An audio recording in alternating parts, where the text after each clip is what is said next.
talked a lot about the Middle East and the economic impact this could have on Europe. My question to you is, with what has happened in the various countries who seem to have gone through some kind of trend toward democracy, with what's going on in Libya, for instance, what do you see as the role of the EU, the US, the UN? And if you see a trend, is it a trend toward democracy? Thank you very much, Mr. Chairman. It's an extremely important question, and it relates to the critical issue that our countries and our world, the Western world, the Atlantic world at least, is facing. And this is a question which emerged very clearly in the extensive meeting that my foreign minister had yesterday with the Secretary of State in Washington. And our countries, Washington and Rome, but I would say the countries belonging to the North Atlantic Alliance have a clear vision of how to assess the developments in North Africa and how to adjust the future of our foreign policies, and also the understanding of the phenomena which are taking place there.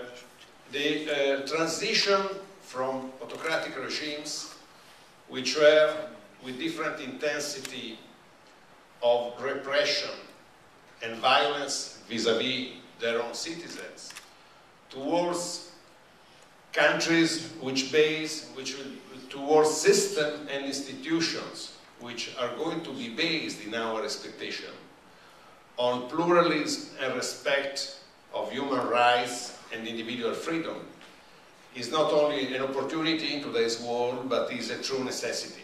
And that is why NATO first, but also the wider framework of the UN and our countries in the United Nations are ready to accept the burden of helping this transition in every possible way.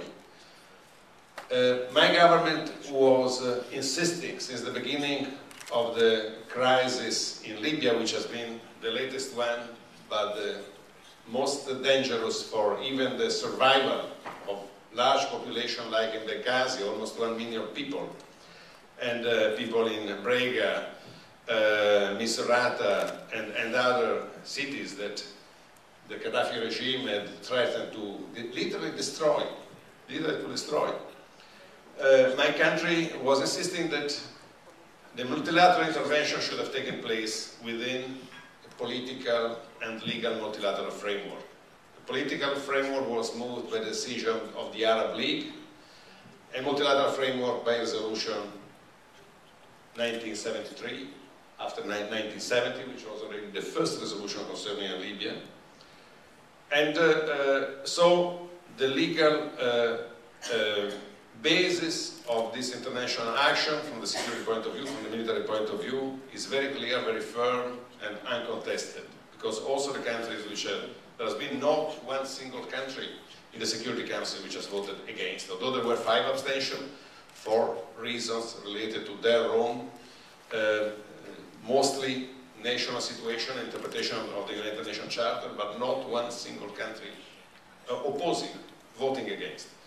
So, but the question in Libya is not only a military question. We have to make a very big effort, and this is a common effort just to be undertaken on a financial plan, the question of cooperating with fast development in the areas which produce immense flows of immigration from the southern shore of the Mediterranean to Europe, but they may create also security problems for the rest of the world, is a sustained effort to intervene financially through a plan which may be supported by the European Development Bank, which was the bank very effective in supporting the development of Eastern European countries after the fall of the Berlin Wall, and now could be reoriented towards the Mediterranean areas, maybe with the participation of the World Bank and so on. This is the aspect which is more long-term than the immediate aspect of providing security and the implementation of the principle of responsibility to protect, which is enshrined in Resolution 1973, practically, of the Security Council. Just a little bit of national ego, saying that in the Italian School of International Lawyers, the concept of responsibility to protect surfaced very early in the 90s, in the immediate coincidence with the Rwandese genocide and with the Bosnian War. Thank you. Thank you very much. Next question, please.